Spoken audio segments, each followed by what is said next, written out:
मेरा नाम है पुष्पेंद्र। आप देख रहे हैं स्टडी 16 में आज हम बात करेंगे भारतीय दंड संहिता के कुछ MCQs की, जो कि धारा 76 से लेकर धारा 106 तक से संबंधित हैं।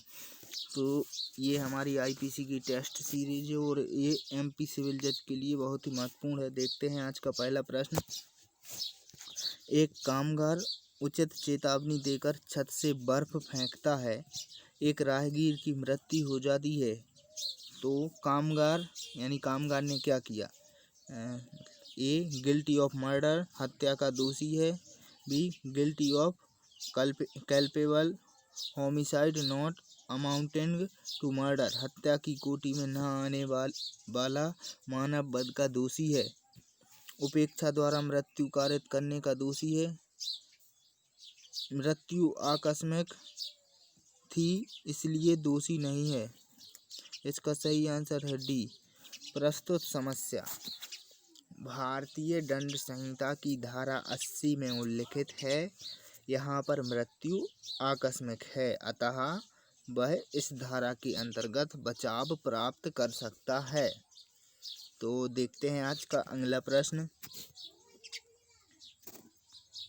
भारतीय दंड संहिता की कौन सी धारा कहती है कोई बात अपराध नहीं है जो दुर्घटना से घटित होती है या होता है? Nothing is an offense which is done by accident. Section 79 of IPC, Section 78 of IPC, Section 80 of IPC, none of the above. इसका राइट आंसर है C, सेक्शन 80 ऑफ IPC। भारतीय दंड संहिता की धारा 80 में वर्णित है कि कोई बात अपराध नहीं है जो दुर्घटना से घटित होता है। विधिपूर्ण दुर्घटना के निम्नलिखित आवश्यक तत्व हैं। फर्स्ट, कार्य आपराधिक आशय या ज्ञान के बिना किया गया हो। जो भी वर्क किया जाता है भाई, उसमें कोई भी क्रिमिनल इंटेंशन नहीं होनी चाहिए और नॉलेज भी नहीं होना चाहिए। तो दूसरा देखते हैं, कार्य विधिपूर्ण प्रकार से और विधिपूर्ण साधनों द्वारा किया गया हो, मतलब जो वर्क होता है वो लॉफुल तरीके से किया जाना चाहिए। कार्य उचित सावधानी और सतर्कता से किया गया हो। जो भी वर्क किया जाता है वो सतर्कता और सावधानी से करना चाहिए। फिर 4 है, जो एक्ट है वो लॉफुल होना चाहिए। सेक्शन 78 में जस्टिस के निर्णय या आदेश के अनुसार में किया गया कार्य, और सेक्शन 79 में विधि द्वारा न्यायानुमत कृत्य को एक प्रतिरक्षा माना गया है। मतलब जो 78 सेक्शन है उसमें जो भी न्यायाधीश है उसने जो निर्णय दिया, अगर उसके आधार पर कोई कार्य किया जाता है और उस कार्य तो वो कार्य कोई ऑफेंस नहीं होगा। देखते हैं आज का अगला प्रश्न। एक्स कुल्हाड़ी से काम कर रहा है, कुल्हाड़ी का फल उसमें से निकलकर उछल जाता है। यदि एक्स की ओर से उचित सावधानी का कोई अभाव नहीं था तो एक्स का कृत्य क्षमा योग्य नहीं है, अपराध है। क्षमा योग्य है, अपराध नहीं है।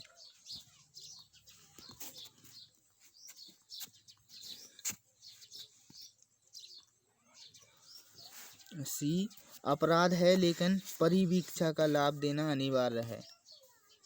मृतक के विधिक प्रतिनिधि की इच्छा पर निर्भर करेगा कि यह अपराध है या नहीं। इसका सही आंसर है B, मतलब अपराध नहीं है और क्षमा योग्य है। भारतीय दंड संहिता 1860 की धारा 80 के अनुसार क्षमा योग्य है और अपराध नहीं है, क्योंकि एक्स की ओर उचित सावधानी का अभाव नहीं था। अब देखते हैं अगला प्रश्न। आवश्यकता का बचाव नहीं लिया जा सकता है जबकि कार्य किया जाता है। Necessity as a defence can not be claimed when the act has been done. सद्भावनापूर्वक बिना आपराधिक आशय के क्षति कारित करने में अंतर्निहित खतरे पर। D, दूसरी उससे बड़ी क्षति रोकने में। इसका सही आंसर है C। भारतीय दंड संहिता की धारा 81 जो आवश्यकता के सिद्धांत से संबंधित है। निम्नलिखित आवश्यक तत्व हैं। कार्य बिना किसी आपराधिक आशय के किया गया हो, कार्य सद्भाव पूर्वक किया गया हो, कार्य किसी अन्य अपहानि के निवारण या परिवर्तन हेतु किया गया हो तथा अपहानि जैसे निवारित या परिवर्तित किया जाना है किसी व्यक्ति या संपत्ति से संबंधित हो। देखते हैं आज का अगला प्रश्न। निम्नलिखित में से कौन सा वाद आवश्यकता के आधार पर बचाव से संबंधित है? मैकनॉटन का मामला, DPP versus Beard, R versus Dudley और Stephen, KM Nanavati versus state of Bombay.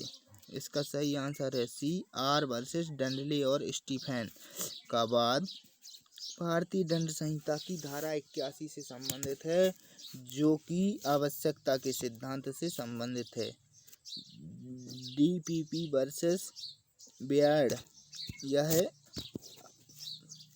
धारा 85 से संबंधित है, जो कि अनसाउंड माइंड से संबंधित है। मतलब मतत्ता, अनैच्छिक मतत्ता से संबंधित है। मैकनॉटन का मामला 84 जो कि अनसाउंड माइंड से संबंधित है। KM नानावती वर्सेस मुंबई राज्य का जो मामला है वह धारा 300 से संबंधित है। देखते हैं आज का अगला प्रश्न।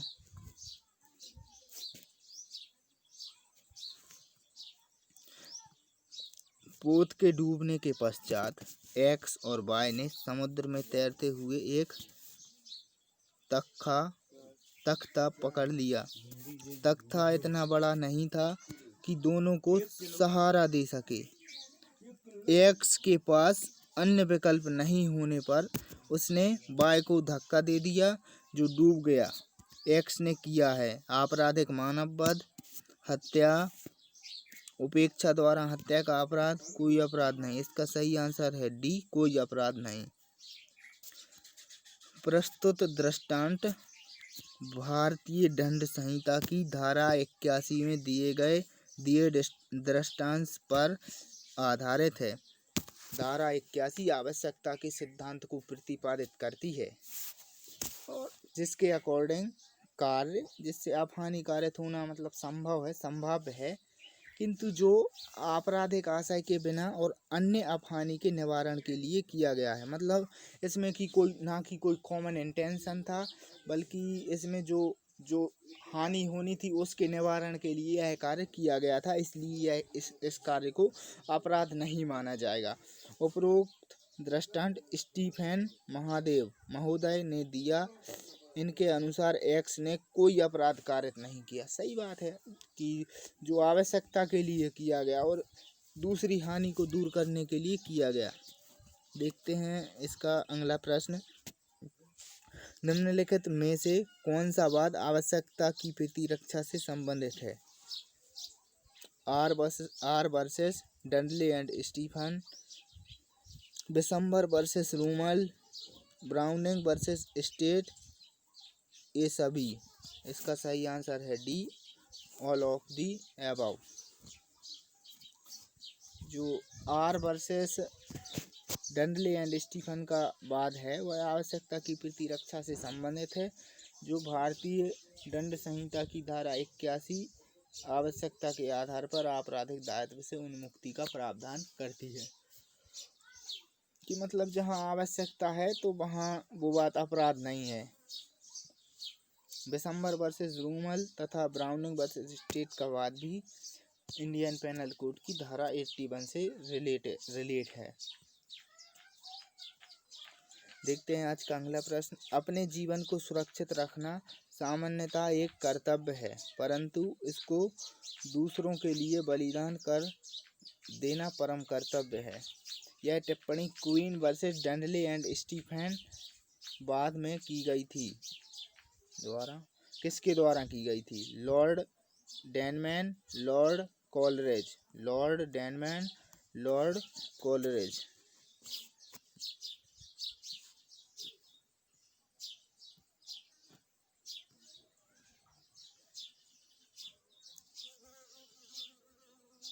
लॉर्ड एक्सन और न्यायाधीश पुलक। इसका सही आंसर है बी। बी में क्या दिया है? लॉर्ड कॉलरिज महोदय ने। Queen versus Dudley and Stephen का वाद भारतीय दंड संहिता की धारा 81 में प्रावधानित आवश्यकता से संबंधित है। इस वाद में लॉर्ड कॉलरिज महोदय ने निर्णय दिया था। देखते हैं आज का अगला प्रश्न। R versus Dudley and Stephen का वाद सुसंगत है। आपराधिक दायित्व के सामान्य अपवाद। ए दुर्घटना से संबंधित है। बी तथ्य की भूल, mistake of fact. And C right of private defence, private प्रतिरक्षा के अधिकार से। D necessary. इसका सही आंसर है डी नेसेसरी, यानी आवश्यकता से।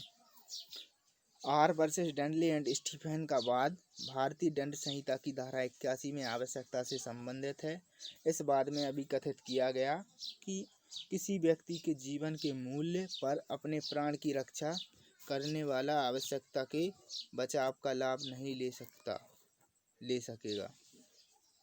मतलब किसी व्यक्ति के जीवन के मूल्य पर, मतलब कोई भी व्यक्ति के जीवन को खतरे में डाल के आप अपने खुद के प्राण की रक्षा नहीं कर सकते। ठीक है, देखते हैं आज का अगला प्रश्न। निम्नलिखित में से किस मामले में भारतीय दंड संहिता की धारा 81 के अंतर्गत आवश्यकता को प्रतिरक्षा के रूप में अभिवचन नहीं किया जा सकता? ए self defence and prevention of violence, आत्म परिरक्षा तथा हिंसा का निवारण। बी एक निर्दोष व्यक्ति को हानि पहुंचाकर भी अभियुक्त को होने वाली हानि का निवारण। Prevention of harm to the accused at the expense of the innocent person. C आत्म परिरक्षण एक आत्यंतिक आवश्यकता है। Self prevention is an absolute necessary. D choice of evils of affecting person other than the accused, अभियुक्त के अतिरिक्त अन्य व्यक्ति को प्रभावित करने वाली बुराई का चुनाव। इसका सही आंसर है सी आत्म परिरक्षण एक अत्यंत आवश्यकता है। Are versus Dudley and Stephen के बाद में निर्णय से निम्न उत्कर्ष निकाले हैं।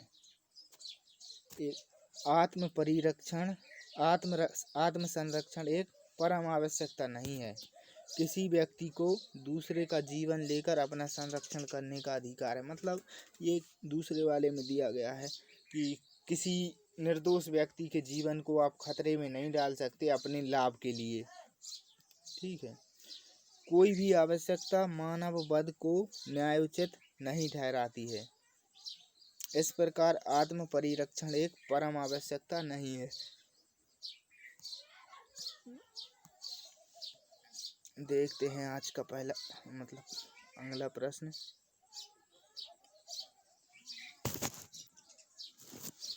निम्नलिखित में से कौन सा युग्म सुमेलित नहीं है? मेंस रिया। R versus Prince necessary. DPP versus beard. विकृत चित यानी चित विकृति इंसानिटी। मैकडोनाल्ड का मामला, केस ऑफ मैकनोटन।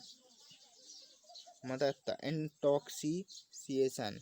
वासुदेव वर्सेस पेप राज्य, state of Pep's.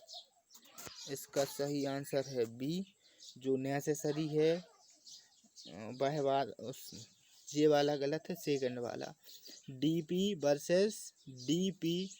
Versus beard. देखते हैं दुराशय आर वर्सेस प्रिंस से संबंधित है, यह सही है। और चित विकृत व्यक्ति मैकनोटन का वाद से संबंधित है। और मतत्ता वासुदेव वर्सेस पेप्सू राज्य से संबंधित है।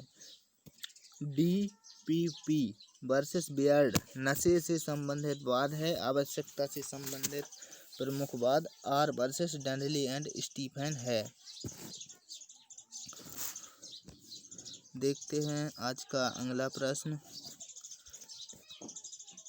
Are versus Dudley and Stephen का वाद निम्न प्रतिरक्षा से संबंधित है। The case of R versus Dudley and Stephen is related to the offence of insanity, intoxication, mistake of fact, necessity. इसका सही आंसर है डी, नेसेसिटी। भारतीय दंड संहिता की धारा 81 आवश्यकता के आधार पर आपराधिक दायित्व के प्रतिरक्षा से संबंधित है। Are versus Dudley and Stephen का वाद आवश्यकता के आधार पर निजी प्रतिरक्षा से संबंधित है। इंसॉनिटी यह सेक्शन 84 से संबंधित है। इंटॉक्सिकेशन यह धारा 85 से संबंधित है। अस्वैच्छिक मतता director of public prosecution versus Beard and एवं सेक्शन 86 स्वैच्छिक मतता वासुदेव वर्सेस पेप्सुराज। Mistake of fact section 76 Rex versus लीब्स के मामले से संबंधित है। देखते हैं अगला प्रश्न। What is the age of the child to get immunity from criminal liability? आपराधिक दायित्व से उन्मुक्ति के लिए बच्चे की आयु कितनी होनी चाहिए? A 10 year, A less than 7 year 7 वर्ष से कम, B less than 8 year, C less than 14 year. इसका सही आंसर है बी, जो कि लेस देन 7 ईयर। भारतीय दंड संहिता की धारा 82 के अंतर्गत 7 ईयर से कम आयु के बच्चे को आपराधिक दायित्व से उन्मुक्ति प्राप्त है, जबकि धारा 83 के अंतर्गत 7 वर्ष के ऊपर किंतु 12 वर्ष से कम आयु के अपरिपक्व समझ के शिशु को आपराधिक दायित्व से उन्मुक्ति प्राप्त है, क्योंकि इसे दोहरी कैवेक्स अक्षम गुड़िया माना जाता है। देखते हैं आज का अगला प्रश्न। भारतीय दंड संहिता के अंतर्गत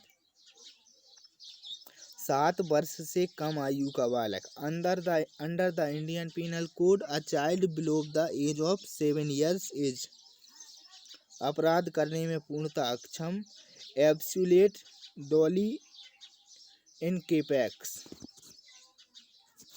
एब्सुलिटी डोली कैपेक्स अपराध करने में पूर्ण सक्षम, अपराध करने में सक्षम या अक्षम पूर्णता बाद के तथ्यों पर निर्भर है। उपरोक्त में से कोई नहीं। इसका सही आंसर है ए, अपराध करने में पूर्णता अक्षम, सक्षम बोला था मैंने, अक्षम है।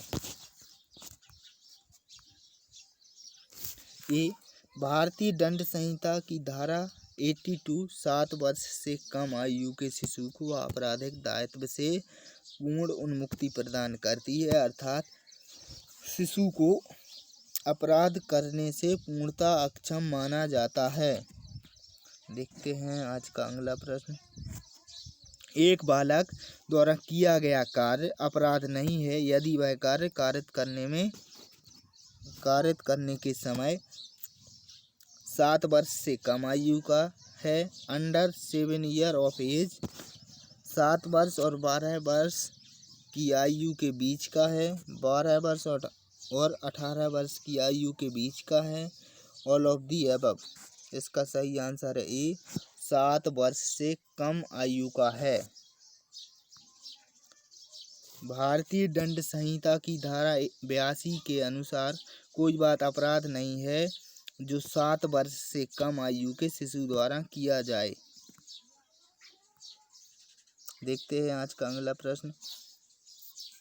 का जिसकी आयु सही 7 वर्ष है अपराध कारित करता है का भारतीय दंड संहिता की धारा 82 के अधीन दोषी नहीं होगा यदि पर्याप्त परिपक्वता का है तो दोषी होना।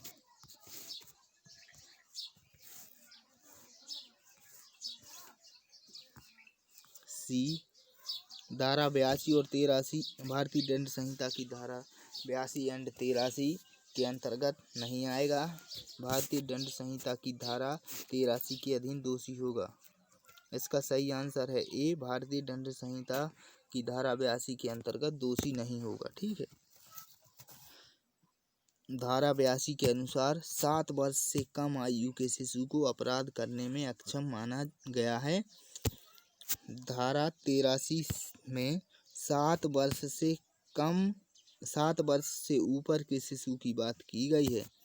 इस समस्या में उसकी आयु 7 वर्ष है।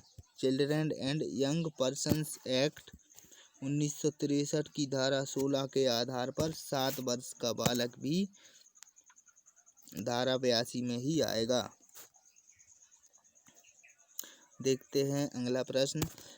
भारतीय दंड संहिता 1860 में नासमझ गुड़िया को आपराधिक दायित्व से छूट निम्न किस धारा में प्राप्त है? धारा 81, धारा 82, धारा 84 और धारा 87। इसका सही आंसर है बी, धारा 82। भारतीय दंड संहिता की धारा 82 के अनुसार 7 वर्ष से कम आयु के बालक अपराध करने में अक्षम होते हैं, अतः उन्हें आपराधिक दायित्व से पूर्ण उन्मुक्ति प्राप्त है। जबकि धारा 83 में 7 वर्ष से अधिक किंतु 12 वर्ष से कम आयु वाले शिशुओं के लिए सीमित उन्मुक्ति का प्रावधान किया गया है।